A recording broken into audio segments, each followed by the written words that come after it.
ভোঁদা রাস্তায় যেতে যেতে পিছনে গড়গড় শব্দ শুনে বলল, ও কিসের শব্দ? হঠাৎ পিছনে ফিরে দেখল হাঁদা আর তার সঙ্গে আর একটা ছেলে একটা লম্বা লাঠি ধরে স্কেটিং করতে করতে আসছে। তাই দেখে ভোঁদা বলল, এই তোদের মতলবটা কি? ধাক্কা খেয়ে পড়ে গিয়ে বলল, ইক। ভোঁদাকে পড়ে যেতে দেখে হাঁদা হাসতে হাসতে বলল, আমরা রোলার, এখন থেকে তুই আমাদের অনেক রকম ভূমিকায় দেখবি। এরপর রাস্তা দিয়ে যেতে যেতে রাগে গড়গড় করতে করতে ভোঁদা বলল, রোলার দুটোর পাত্তা নেই, কিন্তু আমি চারদিকে চোখ খুলে রাখবো। পাশ দিয়ে যাচ্ছিল একটা মাল পরিবহন ট্রাক। হঠাৎ ট্রাকের দরজা খুলে ভেতর থেকে বেরিয়ে এলো স্কেটিংরত হাঁদা আর তার বন্ধু। হাঁদার বন্ধুটি বলল, লিফট দেওয়ার জন্যে ধন্যবাদ কুঁতেদা।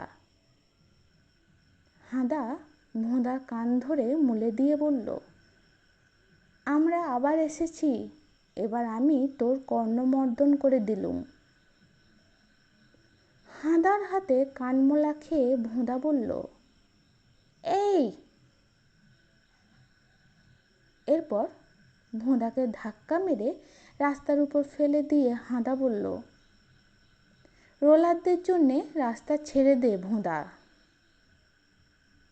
রাস্তার ধারের একটা বাড়ির গৃহস্থ জানালা দিয়ে এসব দেখে ভোঁদাকে, ছোঁড়া দুটো তোমাকে হেনস্থা করেছে, আমি দেখেছি, তোমাকে আমি এ ব্যাপারে সাহায্য করব বলে দুটো রঙের তুলি ভোঁদাকে দিলেন।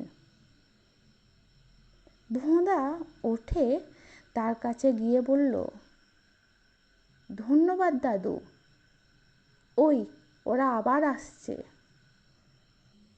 হাঁদা কাছে এসে বলল, আমরা সেই রোলার। তারা দুজন কাছে আসতেই ভোঁদা তাদের মুখে রঙের তুলি লাগিয়ে বলল, আর এটা হচ্ছে রং করার রোলার, এই ফাঁকে সরে পড়ি।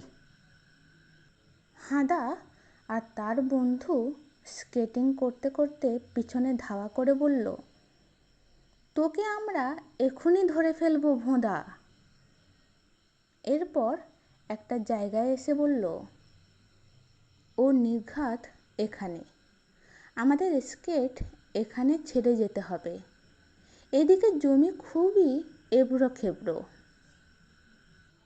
ঝোপের আড়াল থেকে ভোঁদা বলল, ঠিক, এবং তোদের স্কেটগুলোও আমার কবজায়। তাই দেখে বন্ধুটি বলল, দেখো হাঁদাদা, ও ওই ঝোপটার পেছনে।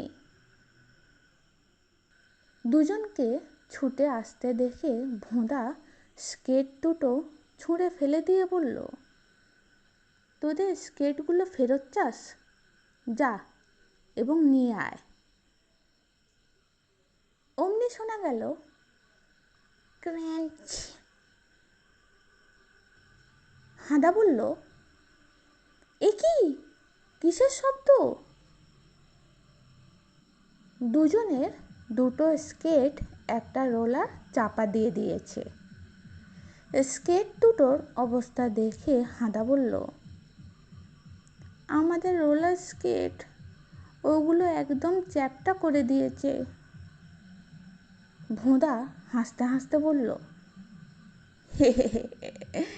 তোদের রোলারের নানা ভূমিকা আর এক রোলারের চাপেতেই খতম। কেমন লাগলো আজকের গল্পটা শুনতে? আজ আপনারা শুনছিলেন হাঁদা ভোঁদার কাণ্ড কারখানার অন্যতম মজার গল্প, নয়া ভূমিকা। আমাদের গল্প যদি আপনাদের ভালো লেগে থাকে তাহলে লাইক করবেন, শেয়ার করবেন। আর এই ধরনের আরও নানান স্বাদের গল্প শুনতে চাইলে স্মৃতির চিলেকোঠা চ্যানেলটাকে সাবস্ক্রাইব করে আমাদের সঙ্গে থাকবেন। ভালো থাকবেন।